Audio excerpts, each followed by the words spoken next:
Alright then, let's have a look. Whoa.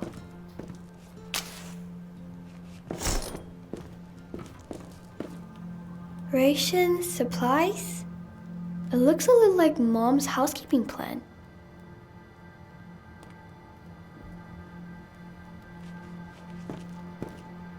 Empty, but good for glittering stars.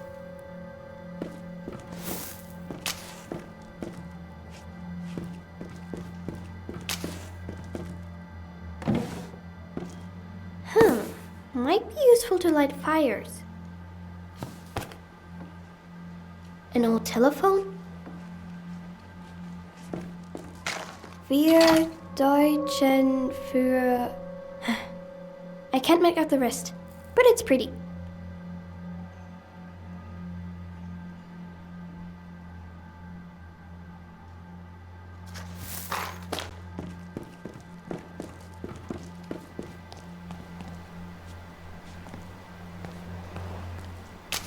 Oh, cow poop.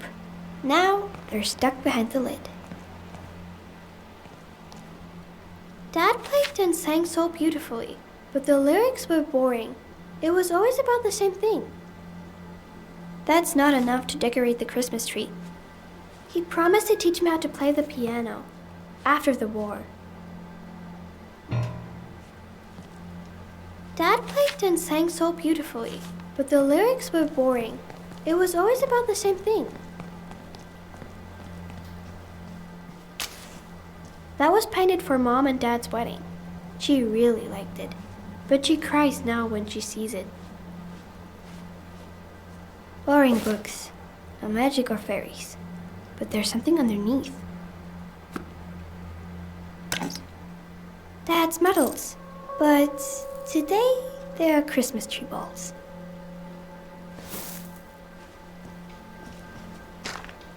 I could make something pretty with them.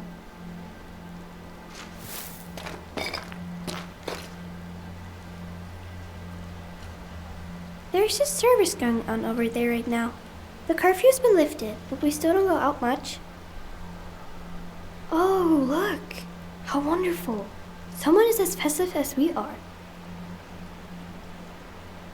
Lucas and I built it earlier.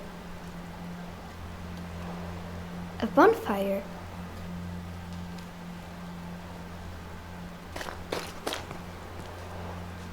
So shiny, but what can I do with these?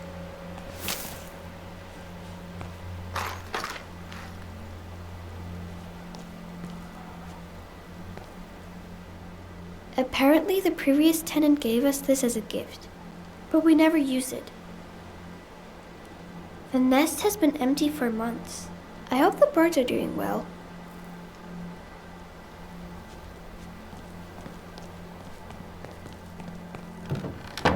Dad's toys! Lucas always had his eyes on them.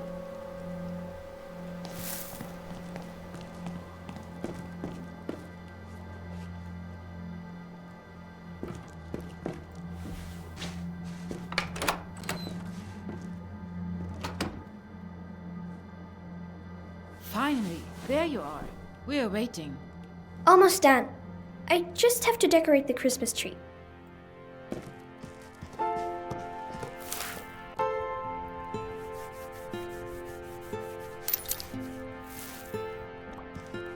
Matilda, that's not a toy.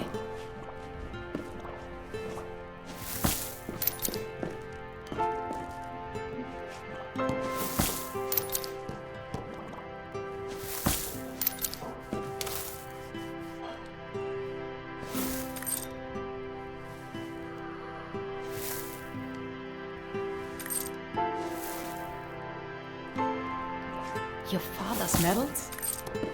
This is bordering on disrespect. Mom, are you mad?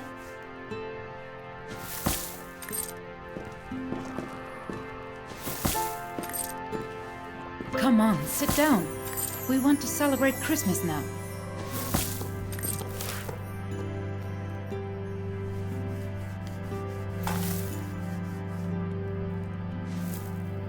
They look great.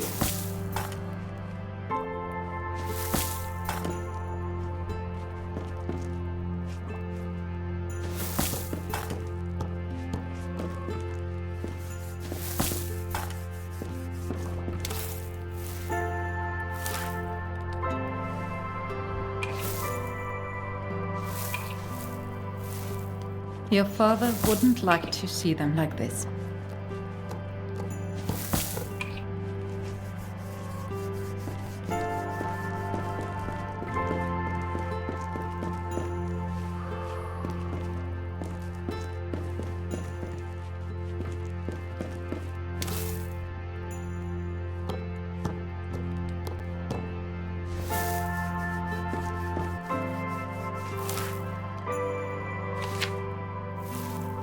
Are you coming? The food's going cold.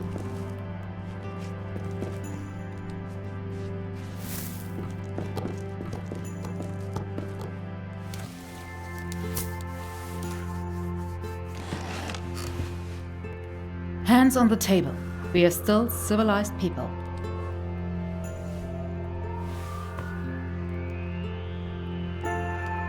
Mom, did Dad kill people?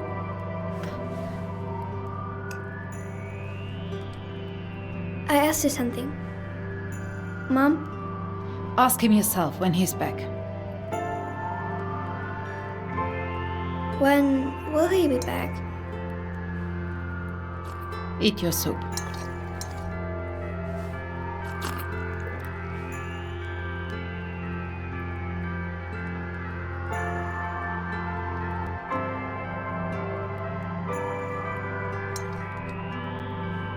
Will we have to go to war too when we're older?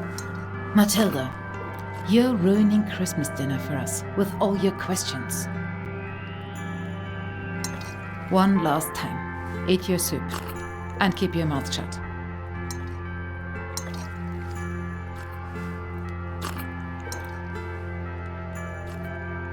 But Dad wasn't a hero. Your father was an honorable man. What was he supposed to do? We didn't know any of that. We don't have any more, Matilda. Nothing. And I don't have any energy left to feel ashamed.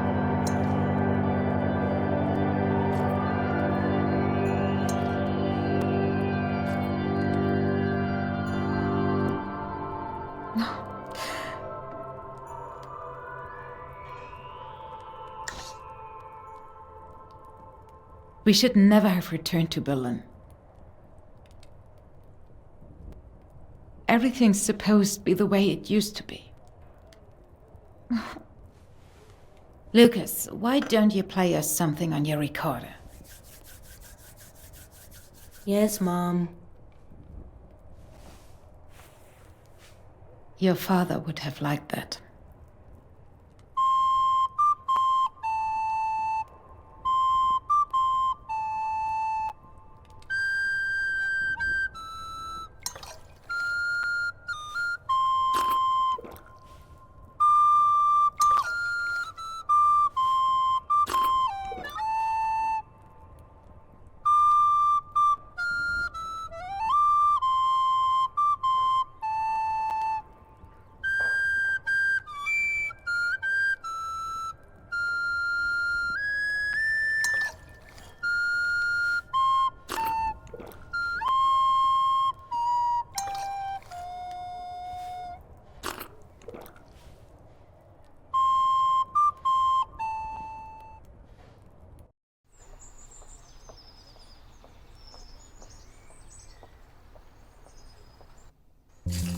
Why did Matilda's mom lie? Maybe she thought it was the truth. Somehow. Things often look different in retrospect. Yeah, like in school. Sometimes I see things differently too. Like after math quiz. School is important. Don't get into any trouble. It was just a joke.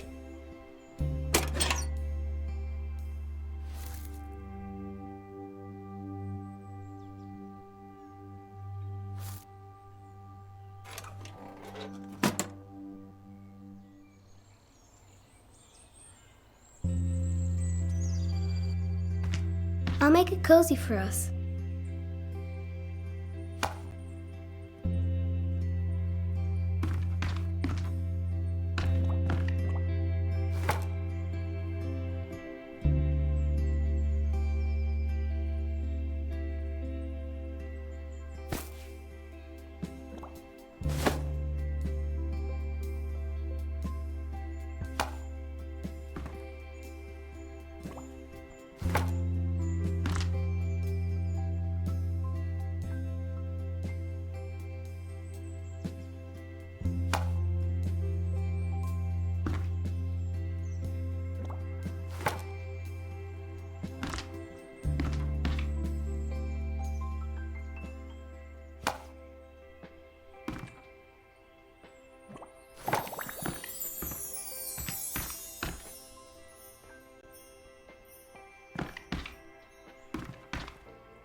Sad.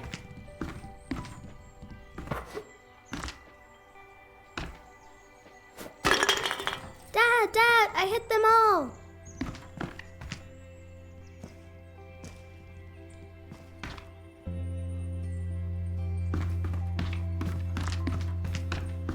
Look how quickly you can get from one room to another now.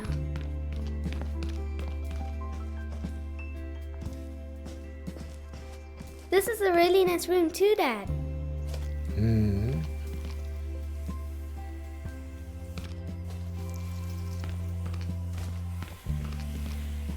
Do you think people wanted us to find these things? Some of them maybe. It's coincidence for the others. Just like all the stuff from the attic. Can you help me throw them into the chute?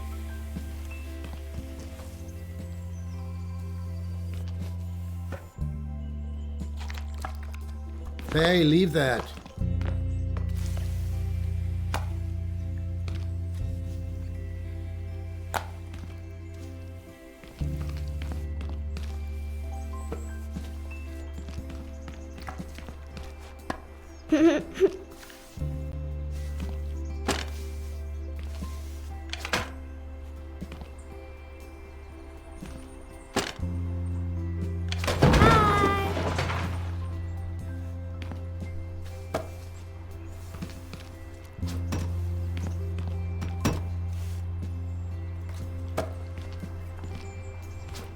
Cool, Dad, look. Dad.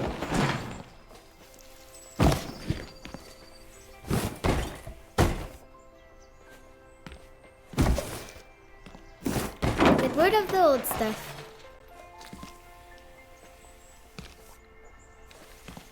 Where did all the stuff come from? It was all in the attic still.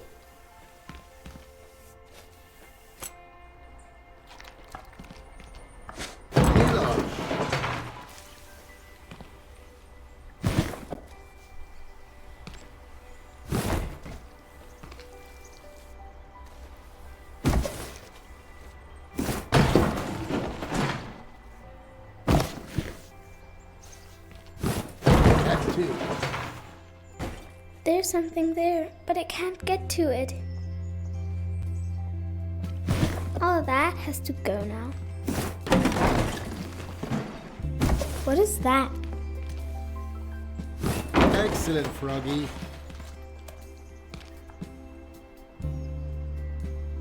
What is that funny thing?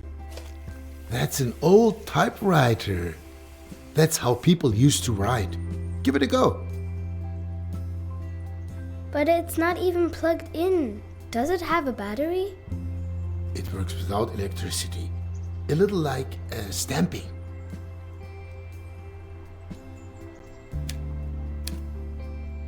Can I write a story with it? You can use it to write anything. Maybe an adventure, a true legend. You know, before, you used to make up a story for me every night. Yeah, to help you fall asleep. But that got a bit exhausting for me after a while.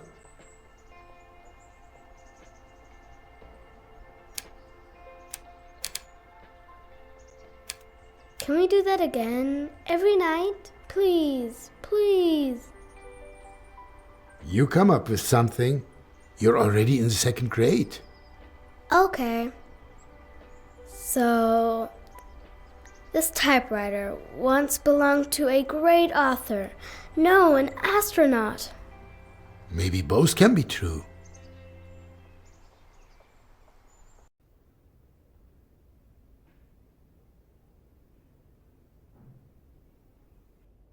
You know what, Antonia? This looks pretty good so far. Well, for the 5th draft. If I could just keep my eyes open for another hour or two. Maybe then I'd manage to rewrite the beginning again. Especially with all those wonderful suggestions from up on high. No time like the present.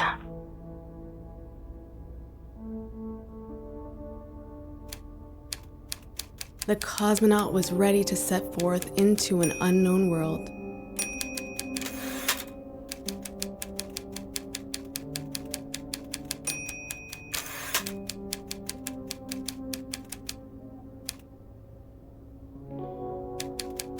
As her crew was stuck on the surface of the moon, she had no option but to pilot her ship.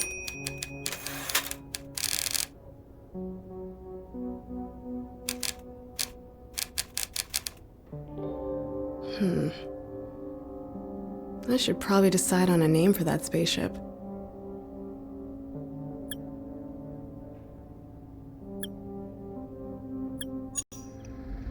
The GDRS, Friendship, to her destination on her own.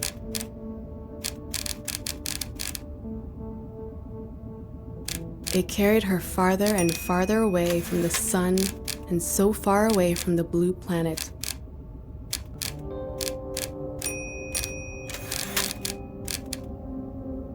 I'll leave it like that for now. I can always change it later if I need to. In the 6th or 16th pass. She was ready to lead humanity into a new era. Her destination was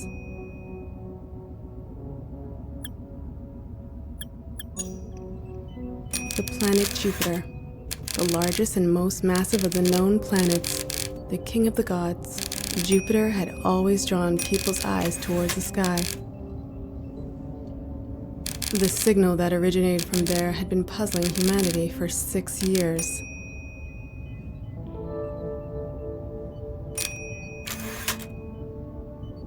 She looked at the photograph in her hand. It was the last group photo of the crew, taken on Earth before the blast-off. There's still 2 possibilities for the backstory. Both would work, but what would the publishing authority prefer? She felt as if an eternity had passed, with tears in her eyes. She remembered the unfortunate fate of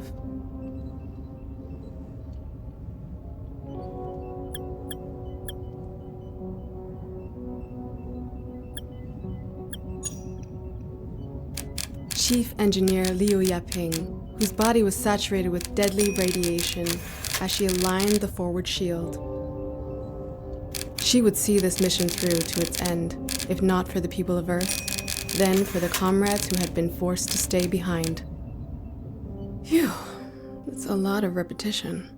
I'm sure some readers will be grateful for the summary. A quick break might be in order. Sometimes I wish I never signed this contract. It's such a shame that the night sky in the city is always so bright. If I hadn't bumped into the physics students in the library, the whole story would be a sloppy mess. My first book, Change, is almost 5 years old. Although, Standstill would have been more appropriate after the publishing authority had gone through it. But it was an achievement to have published anything. The Russian authors have got the hang of it. Mom was always so proud of Dad's achievements. I always wondered whether she even really liked his books.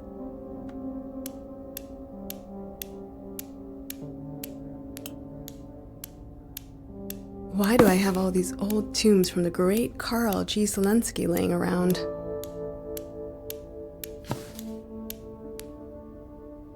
Did I really smoke them all?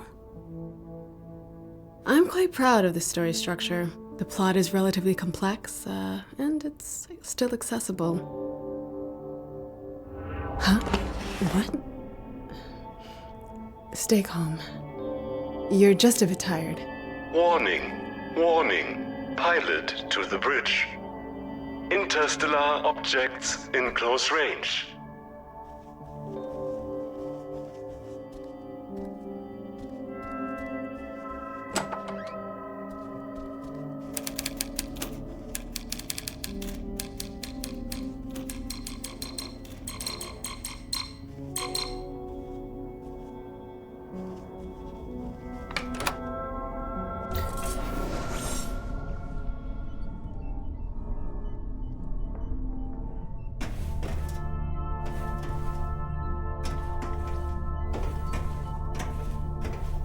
A universal translator like this could help prevent a lot of misunderstandings.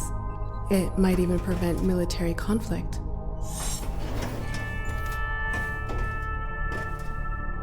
All systems operational. The core is stable. Let's see. What happened?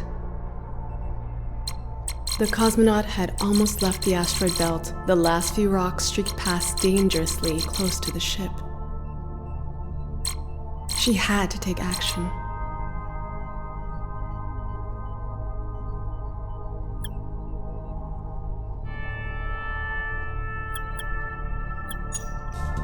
Computer, activate the ray guns. Fire! Confirmed. Activating ray guns. Weapons that fire pure energy? Would humanity have not wiped itself out a long time ago with these? Well, that was a little too easy. This needs to be something more intense to make the danger more palpable. Another asteroid approached the ship. It was on a direct collision course.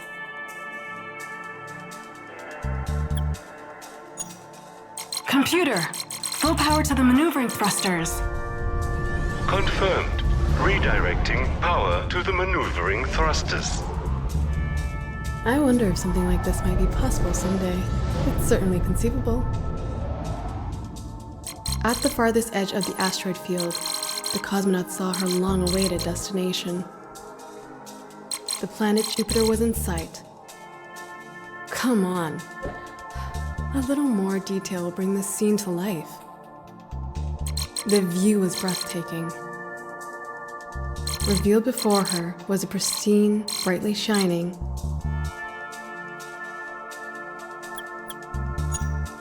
azure blue sphere hanging peacefully against the darkness of the cosmos. The view reminded her of the sky above the Baltic Sea on a clear summer's day. How far had she traveled? That's powerful. That shows that her feelings are still a little melancholy, despite the importance of her mission.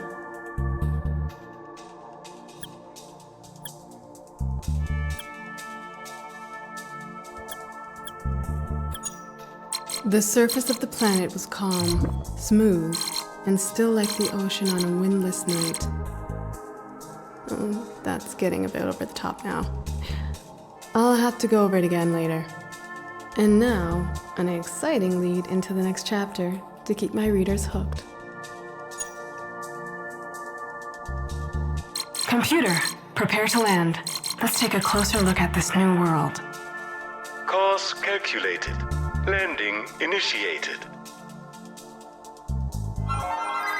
The communication model emitted a signal. What's that? Where's that coming from? It sounds like someone's trying to make contact.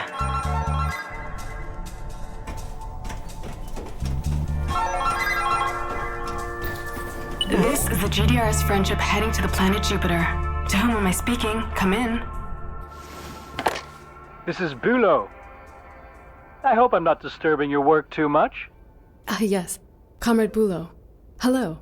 I was actually just about to take a break. Oh, the new revision is almost complete. Ah, yes, exactly. About your novel, hang on. The one called... Yes. I'll go through it slowly so you can write it down.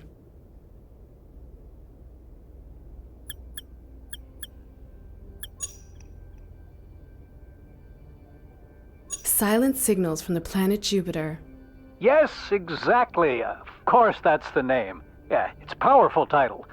So about the new draft. I've just come out of a meeting with the publishing authority. Yes? Unfortunately, there are still one or two issues. You know what they're like. It's nothing personal. Yeah, I know. First of all, regarding the main character and the idea of a female cosmonaut, think about character leads like Yuri Gagarin. People just relate more to male protagonists. Well, I think... And then we're a little uncertain about whether landing on an alien planet might not just be altogether reckless. After all, the crew doesn't know anything about the political positions of the inhabitants. Imagine suddenly finding yourself in the parko of the aliens. Unthinkable. But it all revolves around that. That's the core of the entire story. And the book is almost finished now. It will only be finished once the approval procedure's complete. Zelinsky, you have to deliver now. Yes. Maybe you could contact your father, Carl. Because he did everything you told him to? But the book is almost finished. Excuse me? Miss Zelinsky? That's fine, Comrade Bulo. I'll take care of it without my father. What a disaster. They want me to change everything. How am I even supposed to manage that? I have to pull myself together now, or else everything will blow up in my face. Attention. Fluctuation in the fabric of space-time. Danger. Danger. Back to the bridge.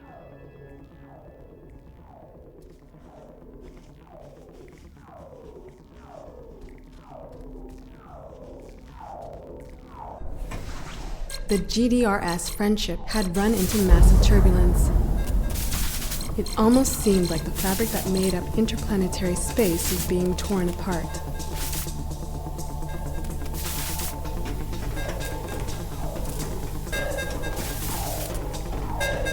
The changes are tearing everything apart. They want me to ask for Dad's input because he always did what they said, but we'll get there. Nothing's working anymore.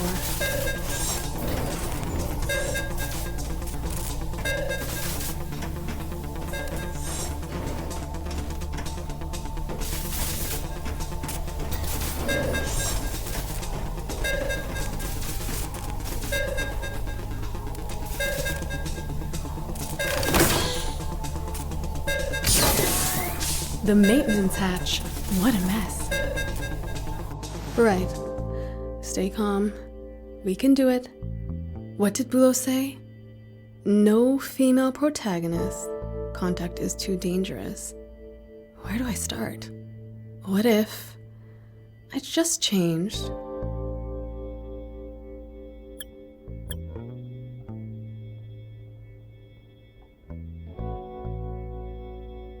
Maybe I can appease Bulo if I change the flashback into the cosmonaut's past in Chapter 4? And maybe if the female main character isn't quite as independent.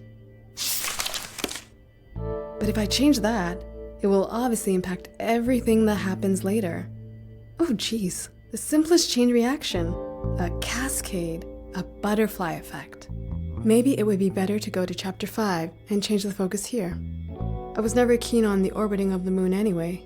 The crew instead had problems with...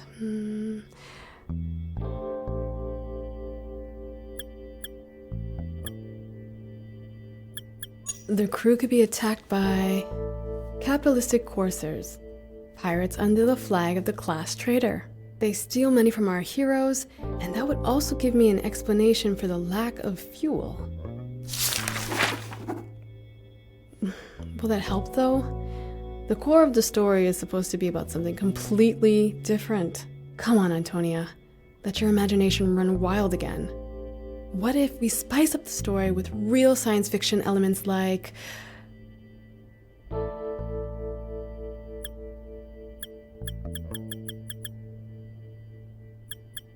The story begins in an underwater laboratory. A lone scientist, a sea amoeba, a great love story. It's only getting more complicated. Don't let it drive you crazy, Antonia. Concentrate on the core of the story. The core.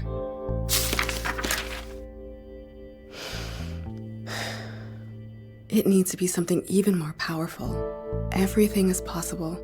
There are no limits. The greatest threat to the crew is... It turns out that the Earth is being ruled by a secret league of fascist dolphins, led by the love-struck sea amoeba, and they are in constant struggle with the existence of the collective swarm intelligence of subjugated laboratory mice. There. I wouldn't need to explain much more than that. That would solve almost all my problems. Oh no. But then, is that still the core of my story? I think I've almost cracked this nut. I have to go further. Another stroke of genius.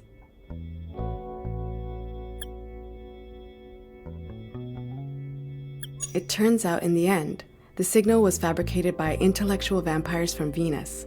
They could even join forces with the capitalist space pirates. After all, they're bloodsuckers too.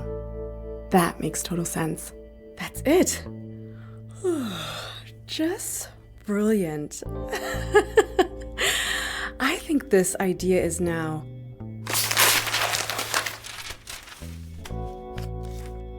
Complete garbage.